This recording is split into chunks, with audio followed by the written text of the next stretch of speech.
Yo, what is up guys? Welcome to the video. Today, we're doing the top 10 Overwatch League Players Remastered. As well as that, we'll be taking a look at some of the games from yesterday. We had some really good ones. Boston Uprising, on the brink of death. They came all the way back from 0-2. And then New York Excelsior did the same thing on the brink of death. Reverse swept. Insane games. But before that, we're going to count down the top 10 best players in the Overwatch League right now. If you're new around here and you enjoy this type of content, do not forget to subscribe. I upload videos every single day about the Overwatch League. And if this video gets 4,000 likes, guys, I'm going to do the top 10 Overwatch League supports tomorrow. So drop that like and let's hop right into this video. Now remember guys, these are my opinions. This is who I think the top 10 players in the Overwatch League are right now, and as of recently have proved they deserve to be on this list. So you can go down in the comments, harass me, attack me, it's all good. But don't forget to share your opinion at least, because I want to hear what you guys think as well. Starting off with number 10. It's gotta be Dante from the San Francisco Shock. Now, there's a lot of players I wanted to put on this list, and it was very hard deciding which 10 deserved to make it. Of course, there were those very obvious choices, but 8 through 10 were very hard for me. A lot of players deserve to be on this list. But one of the main factors why I think Dante deserves to be here is because of how much he has improved over the course of Stage 1 to now. I remember watching the very first few San Francisco Shock matches and just thinking to myself, wow, if they just had a pretty decent tracer right now, they could really come on top of some of these matches. They were slightly losing to teams like Dallas Fuel, LA Gladiators, and a lot of us were just waiting for Sinatra to come in, thinking he was going to be the savior. But that completely changed. At the beginning of Stage 2, Dante started showing us what we haven't seen before. A complete 180 in gameplay. He was all of a sudden hitting pulse bombs, one-clipping supports, working very well with Nevix and Nomi on dive. Baby was no longer the best DPS player on this team. And the next best thing about it is that he's consistently been playing at this level since the start of Stage 2. I can't recall any performances from the last two stages where Dante hasn't looked great. Even when his team was getting rolled over 4-0, he put up a good performance. Of course, the recent change of meta definitely helps him as well. Him having Sombra in his back pocket really does come in clutch. I wouldn't say it's luck, but fortunately for Dante,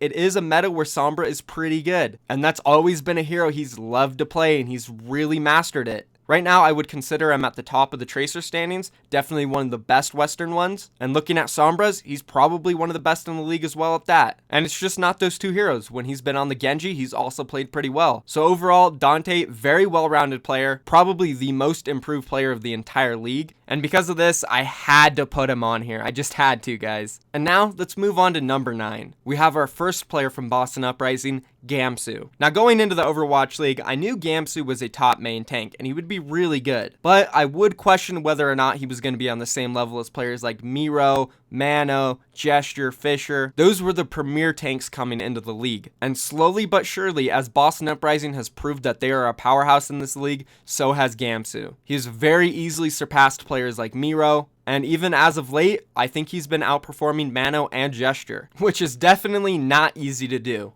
And something to point out, which is underrated, Gamsu is the captain of this team, and I think it's fair to say that he is a big part of this team, especially when it comes to leadership in-game and outside of game. From everything that Huck and the coaching staff has said about Gamsu, he really seems like a stand-up guy and a crucial part of this team. And of course, as I said, it is not easy to look better than Gesture or Mano. Specifically Gesture for me, the first two stages, he looked like the best main tank in the entire world. But recently in Stage 3, London Spitfire has been slacking, and this is a top 10 rankings of players right now that specifically focuses on recent gameplay, and Gamsu has just been putting up. As we saw yesterday, Boston Uprising, they really looked like they were down and out in this set. But due to their mental fortitude, the Boston Uprising were able to come all the way back, which is an absolutely amazing feature to have in a team.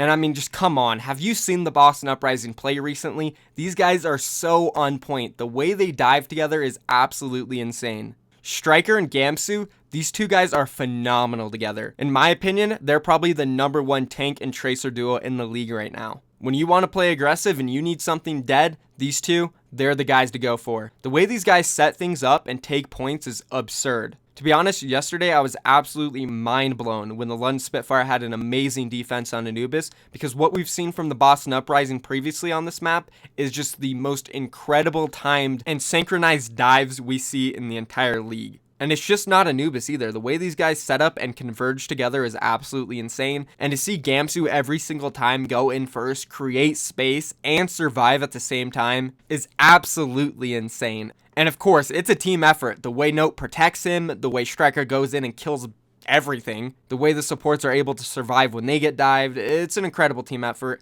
And this is why Gamsu is only the first player from the Boston Uprising on this top 10 list. Let's go ahead and move on to number 8, where we actually have the second player from Boston, Note. Wow, just thinking about it is absolutely insane. If you asked me 4 or 5 months ago if I were to put Note on a top 10 Overwatch League players halfway into the season list, I'd call you absolutely insane. I'd probably slap you. Now, Dante's the most improved player of the Overwatch League, but Note is the biggest surprise of the entire league. I don't know what's more of a surprise, how well the Boston Uprising are doing, or how goddamn good Note is, because he is a huge reason as to why these guys are performing like they are right now. Throughout the entire season, he's been one of the best divas in the entire league. He's floated around top 5, top 6 the entire time. The main reason he wasn't inside the top 5 or even top 3 is because the Boston Uprising just, at the time weren't as good as the New York Excelsior, London Spitfire, and even Seoul Dynasty. So you would have to consider their off-tanks before Note. But now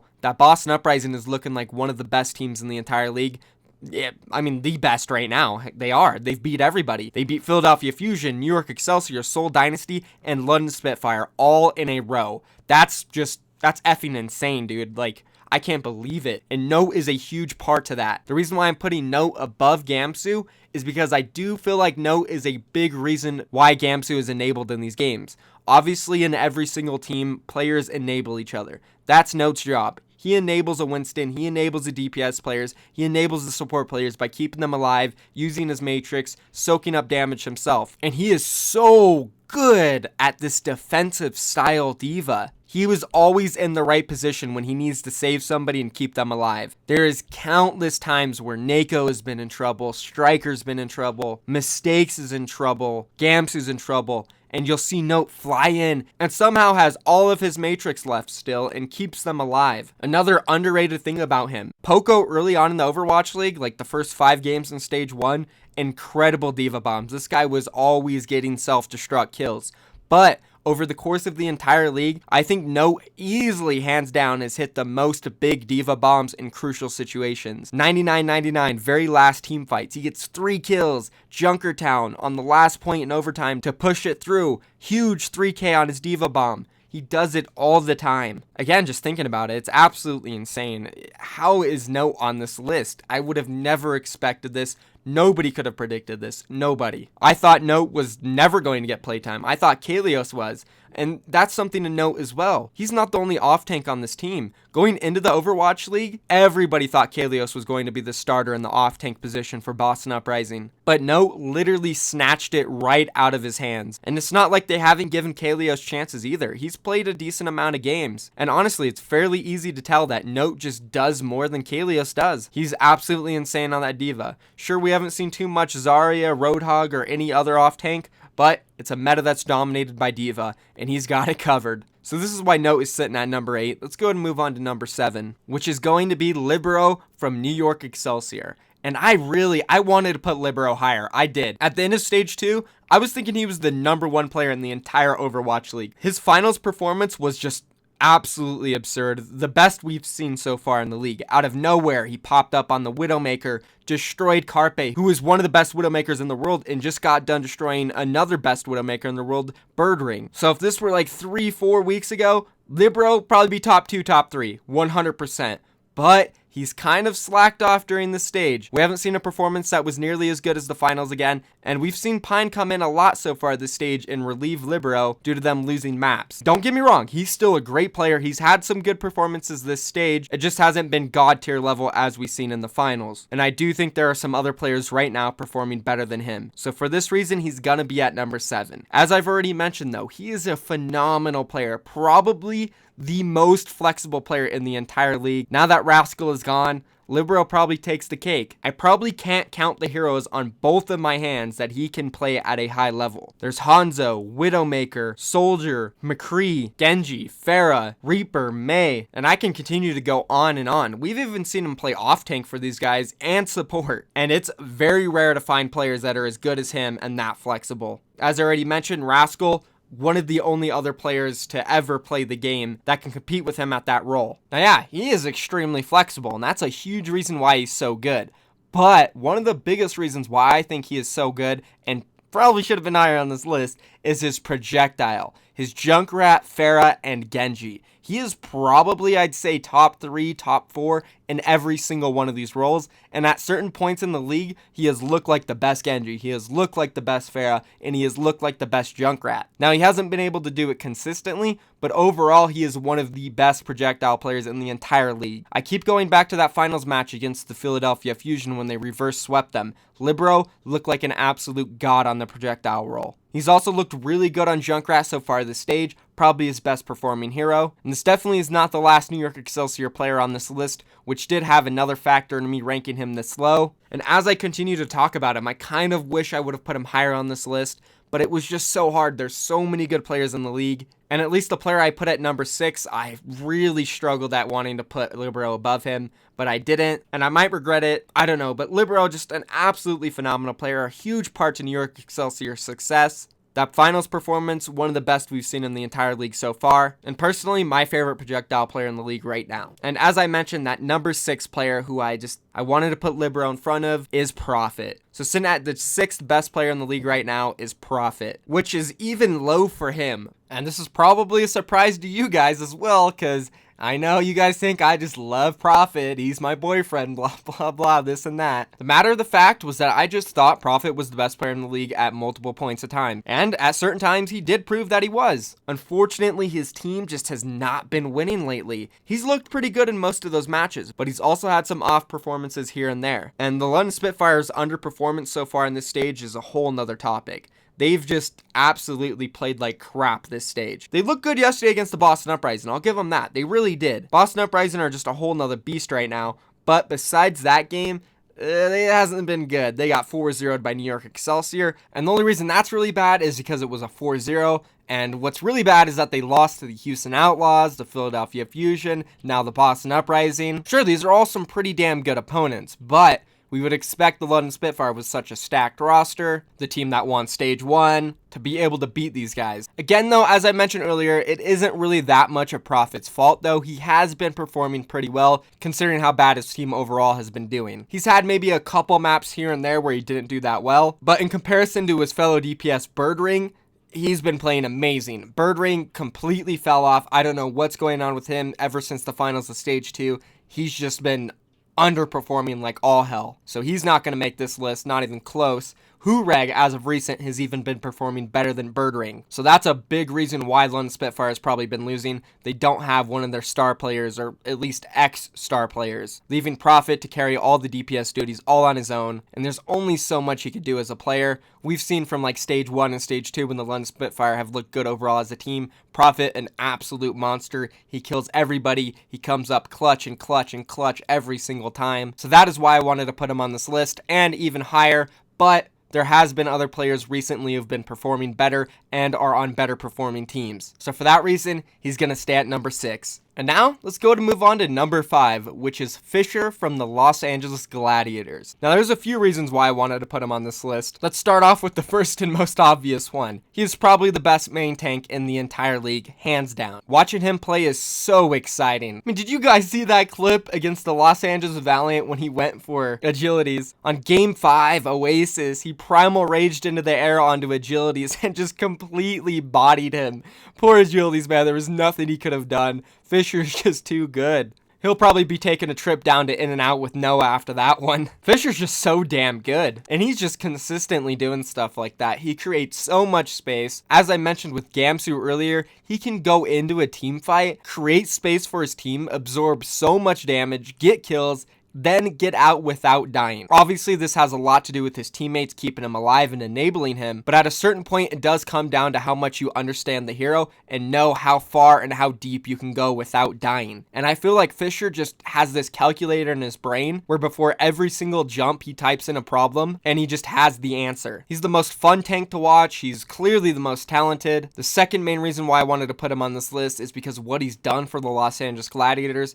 I mean, he single-handedly turned this team around. They were easily a bottom 4 team during Stage 1, then Fissure joined in Stage 2, and they steadily improved. And at certain times, they've looked like one of the best teams in the entire league. Sure, they've stumbled here and there, but overall, the performance has been pretty consistent for them, especially with their most recent win over Seoul Dynasty. They did lose the Los Angeles Valiant, but that was a hell of a match, extremely close, all the way down to the last team fight on Game 5. And Fissure did absolutely everything he could have done in that game to win. And the LA Valiant just have been playing out of their minds the past few weeks as well. So that was an absolutely amazing game. I take nothing away from Fissure. He's an absolute beast, and he's also actually got a really awesome personality. I love watching his stream. I love reading his tweets.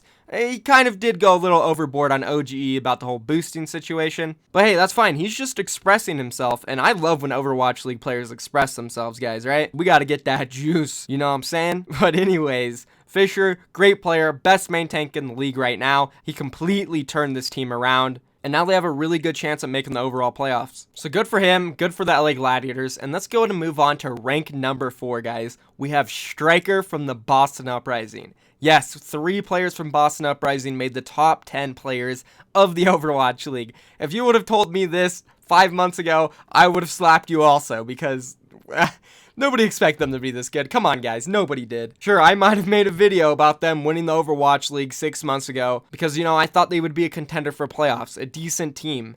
Not the one that everybody thought was just going to get shit stomped by every other team. And I was even way off. These guys are the best team in the league right now. The Boston Uprising. Striker might be the best tracer in the entire league when there's players like Prophet, SBB, Carpe, just running around killing everybody. Like, it's the hardest role to be the best at in the league. Hands down, you have to be so mechanically gifted. You have to be so crisp and clean with your movement. Your aim has to be good. There's just so much about tracer that is so hard. And to be up there with the best in the league is absolutely crazy. Striker last night after they beat the London Spitfire in that reverse sweep, he broke down, he started crying in front of everybody, and it was such an emotional, and this is so real for him. I can't believe it. I can only imagine how he was feeling. What an amazing set. What an amazing performance he's been putting on in the league so far. And it's not just been this stage or the last stage. Striker's been performing really well in all 3 stages. In my opinion, he's been the best player on this entire roster throughout the entire league. Whenever the Boston Uprising haven't looked good, Striker was still there performing very well on that tracer.